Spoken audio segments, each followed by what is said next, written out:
Be advised, the opinions and views of the hosts and guests do not reflect those of the station.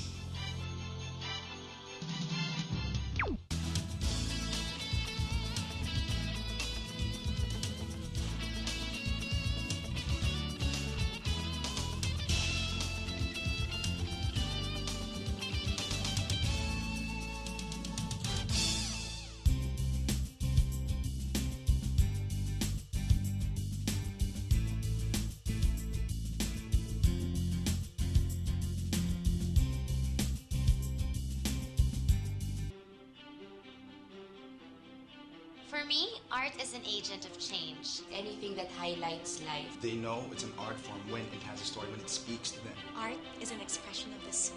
Pinapakita nito kung anong kaya ng tao. The product of the reaction to something you love. And passion. And anything in between. It's the highest form of language. So it's got to be honest. A vehicle for expressing your thoughts, your emotions. That when we see it, we can't keep it. We need to share it. It's not shared by 2 or more people, then it's just the work of a crazy person. For me, art is important because it makes you think. I like the idea of creating something out of nothing. Think of how you can improve your own life, the lives of others. To have something in the world that exists that affects people. It is what allows us to feel. Without it, we're nothing more than robots. Just rocks. If you don't have art, you merely exist. Art draws out the humanity. So art elevates existence into something else. Does that make sense? We are unable to inspire and to move people into action. It's your way of sharing and giving back to the people. Without art, I think life would be boring. Because everyone has to have some sense of creativity in their life. It's not beautiful without art. If you have a point of view, You are an artist. An artist is someone who sees things that no one else sees. with the mindset of moving the society forward. Anyone can be an artist as long as you are honest. Courageous. Art makes you just that much more sensitive to things around you. To allow growth in our lives. A reflection of the beliefs and the desires. It pushes me to improve every day. It makes me appreciate all the little things. Iba yung tingin mo sa mundo eh. Art is everything.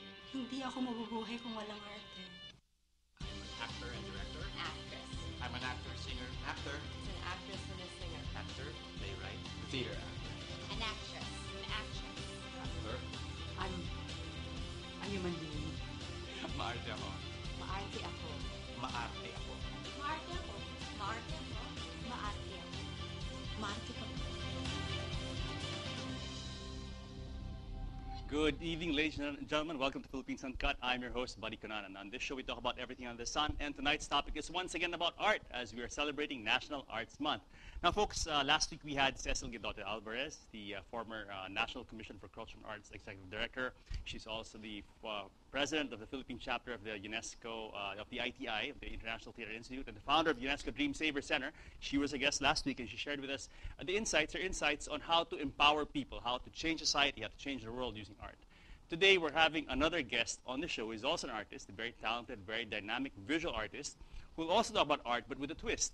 Because aside from talking about his work and his art form, we're going to talk about his work in Georgia, because he will be soon the first Filipino artist to exhibit in the Republic of Georgia, which is in the middle of the Caucasus. So it's my pleasure and my honor to introduce on the show one of Bicol's favorite sons, Pancho Piano. Hello. Good evening. Yes, sir. Good evening po. Welcome to Philippines Uncut. Yes, welcome. Thank you. Alam niyo po, whenever I have a guest who's an artist, I really look forward to it. Kasi po, kayong mga artist ay punong-puno po kayo ng passion. Yes. And very inspiring. And talaga yung energy nyo, nararamdaman ng lahat tayo, Yes. pati ako, yung viewers, when you come here. Kasi you really feel for your craft. And talagang kitang-kita sa inyong mga obra maestra. Yeah, opo. Opo. Opo. Now, Mr. Piano, tell us a bit about yourself. Who is Pancho Piano? Si Pancho Piano po ay isa, taga-Naga, taga-Bicol, and this is my t-shirt. We just finished our art conference, art congress, and ito po, Bicolores. Si Bicolores. Ganda naman nun yan, Bicolores. Bicolores. Katatapos lang raw. Opo. So kararating ko lang dito sa Maynila. Then marami po kaming naging panauhin at nag-share sa mga kabataan at mga iba't ibang level ng Bicolano. Ilang pong taong dumayo po or ilang artists po ang nag-participate po sa Bicolores? Actually, mga 36 ang participants namin from elementary, high school, and may mga teachers and college. Okay. So, is this the first art congress na itong Bicolores? Unang-unang Bicolores ba ito? Ito ay pangalawa namin sa paka-organize namin ng Salingwe Art Group. So itong mga grupo nitong mga Bicolano artists, siya ang nag-encourage at nag-initiate dito sa ArtCon na ito this February. Opo. Kamusta po yung yung arts sa Bicol? Buhay na buhay ba to sa probinsya niyo? Yes, buhay na buhay at marami rin pong mga gumagawa doon, mga artist din at masaya po at marami kaming na-share. Sa akin naman, siguro lahat ng mga simbahan at mga establishmento doon ay pasalamat ako sa mga Bicolano at talagang ina-appreciate nila. Yes, in fact, pag napunta kayo sa Naga, pag napunta kayo sa Bicol, kilalang kilala si Mr. Piano doon because as I heard that yung inyong artworks po are all over the place in Naga. Yes. Asan po matatagpuan ang inyong mga artworks sa Naga? Sa Naga Cathedral, sa Basilica, Piña Francia Basilica, sa Sorsogon, sa Masbate, sa Catanduanes at sa Albay. So really all over the all region? All over the region. Mr. Piano, how long have you been an artist? Mga ilang taon na po kayo gumagawa ng mga obra? Mga 30 years na. Simula nung ako ay nasa Naga at the same time dito na sa Maynila. So mga 30 years na ako nagpa-practice as a painter. Paano po kayo nag-umpisa po sa inyong craft? Yes. Una, nung high school ako, kasi wala akong materials doon lang sa seashore, sa may dagat, ang aking canvas ay yung mga bangka. So yung mga fishermen, pag tuwing summer, hinihintay ako and then nagko-contest sila kung anong ipapalagay sa akin. So tuwang-tuwa sila. Kasi in-express ko naman yung mga iba't ibang subject, iba't ibang images doon sa karagatan. May seahorse, may mga ganon, may mga kung ano-ano. So doon talaga nung umpisa yung inyong exposure and Yes. sa art, sabi nyo nga sa tabing dagat, those images, Yeah. seaside, marine images. Oo, sabi ko, parang yung art ko, yung painting ko, since nasa motorboat, parang nakakapunta sa iba't ibang lugar. So pag nakita na nila, sino ba ang gumawa niyan? So pupunta sa amin lugar.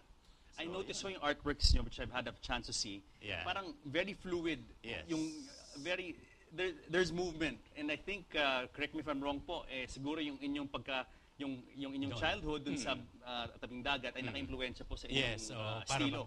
Para yung mga waves, saka yung mga tama ng alon doon sa mga bato, yun.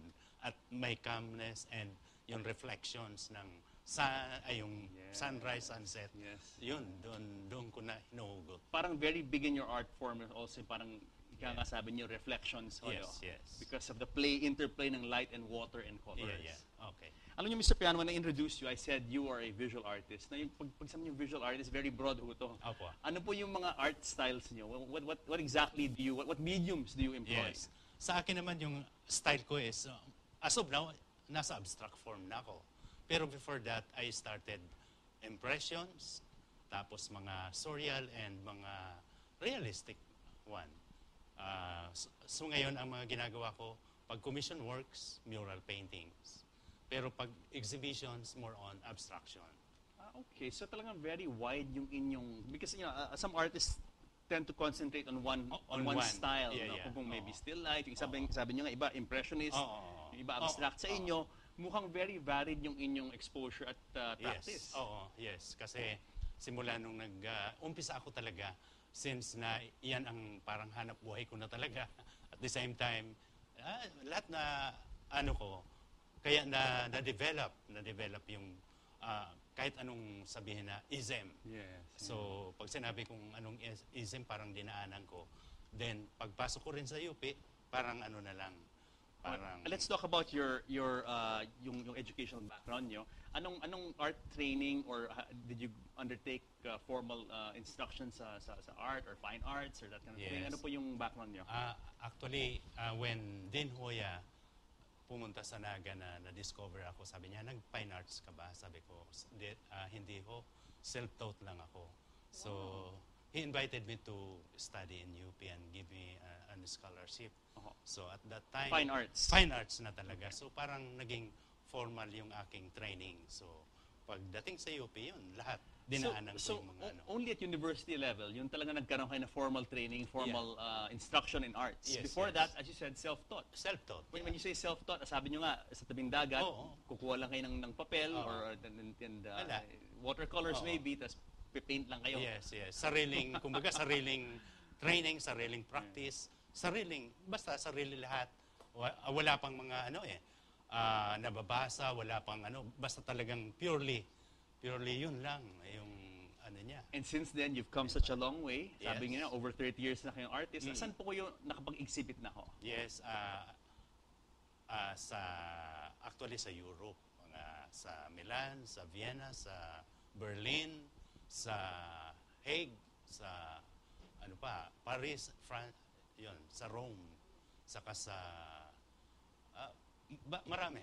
Hindi ko lang at the same time sa US. Okay. US, sa New York, Chicago, San Francisco, LA, Las Vegas, and others. Wow, so talagang naging international ho kayo.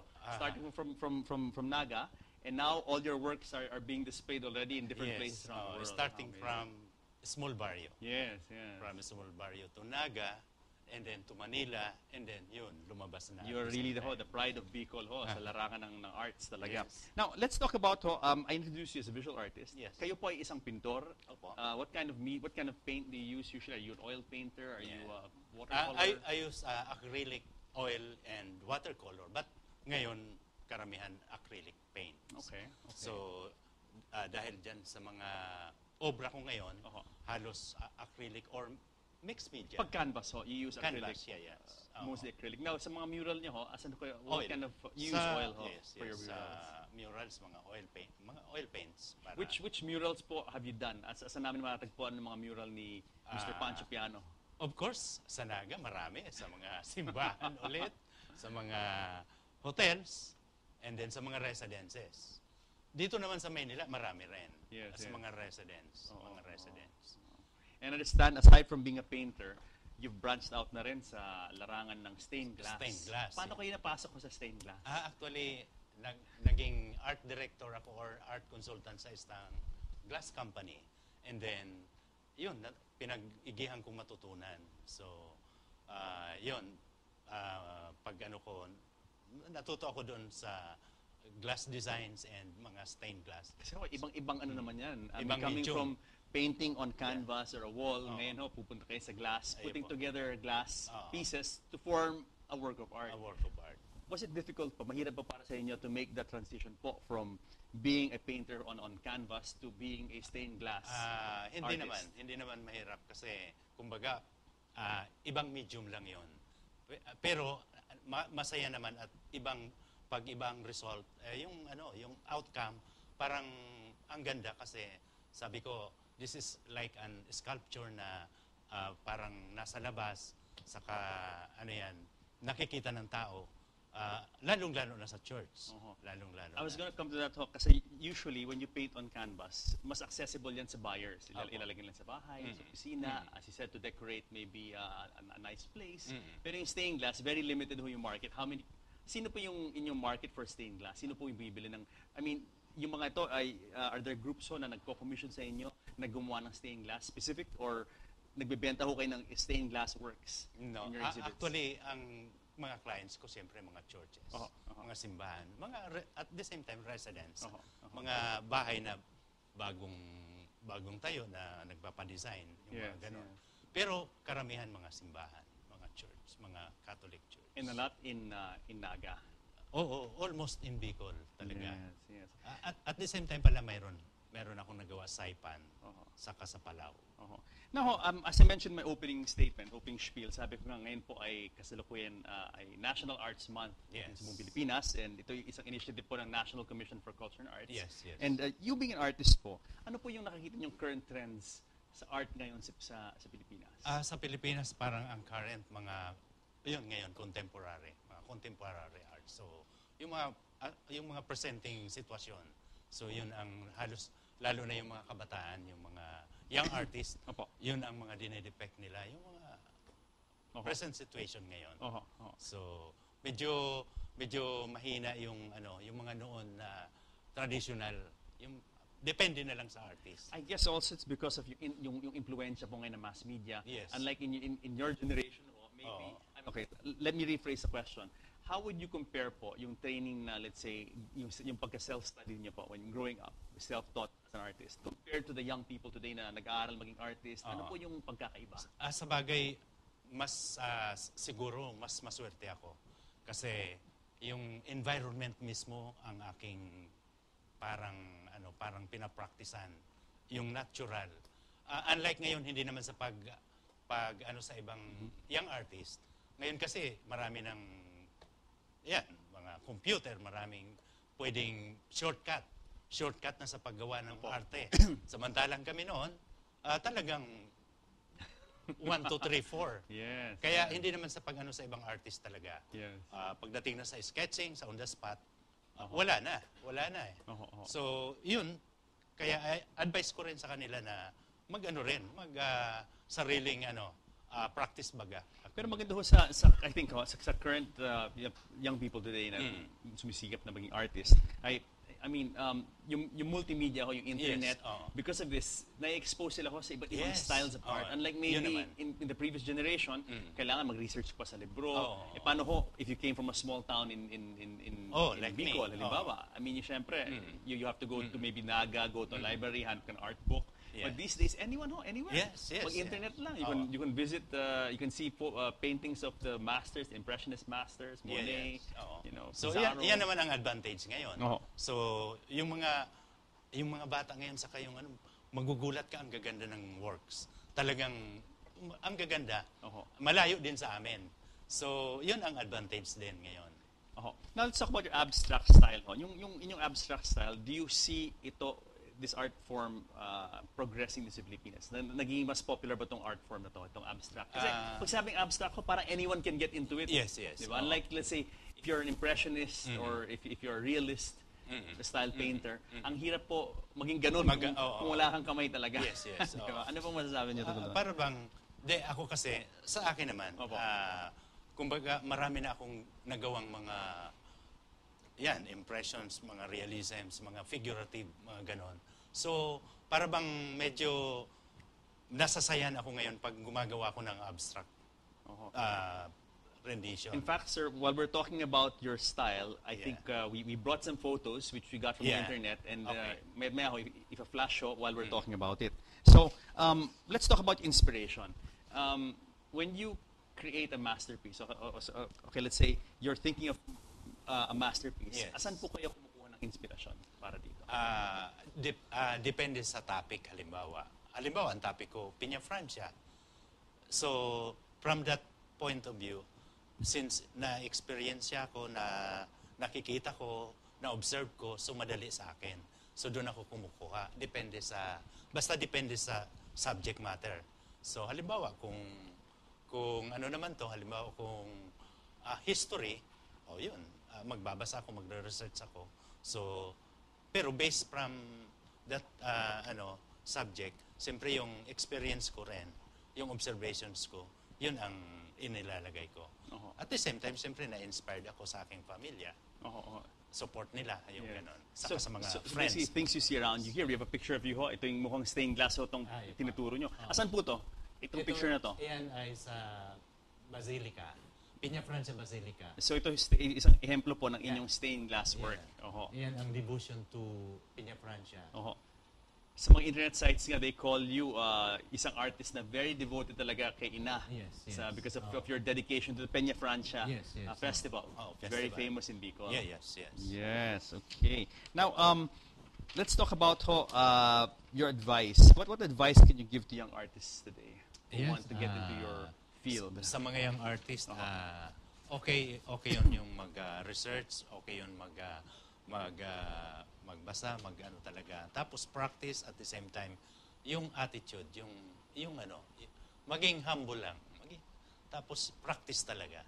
So, Alam nyo, in the first video that came out before we came on cam, yun nga, parang it said there, it was a whole group of artists saying that anyone can be an artist. Yes. Kailangan lang honest ka lang sa sarili mo, kailangan courageous ka, and very expressive because sabi nga nila, one cannot live without art. So, can anyone be an artist? Yes.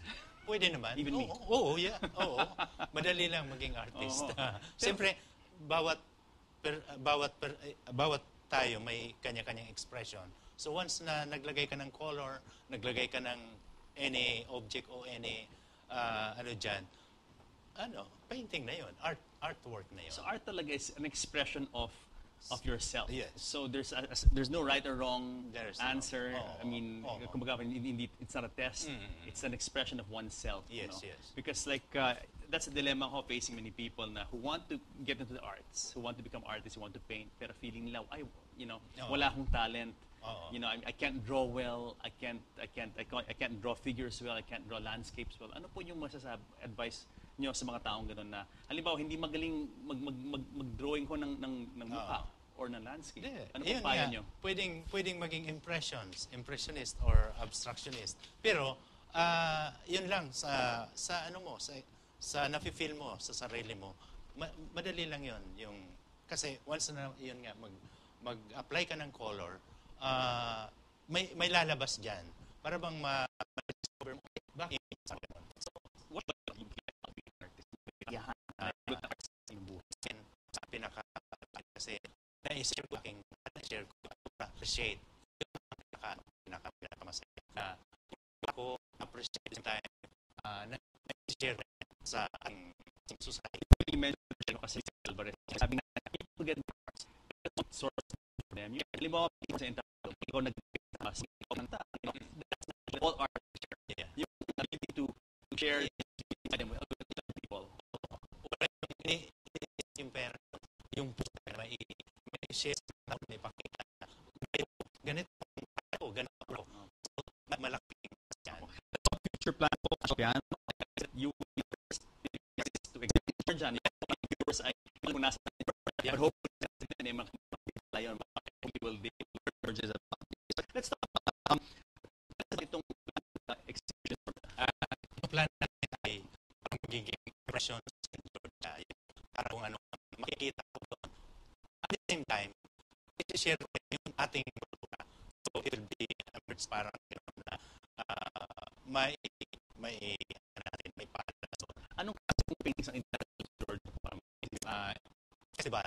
festivals and traditions more on modern approach. Sabi niyo you're impressed in Georgia, you also create some paintings of Georgian scenes. Yes. Gusto yun. Like, how will you put it? Talaga kasi medyo impressionist style. Given your age, you will paint painting. Georgian scenes ay yes. And let's because we'll actual Georgian painting, right? Guys, don't know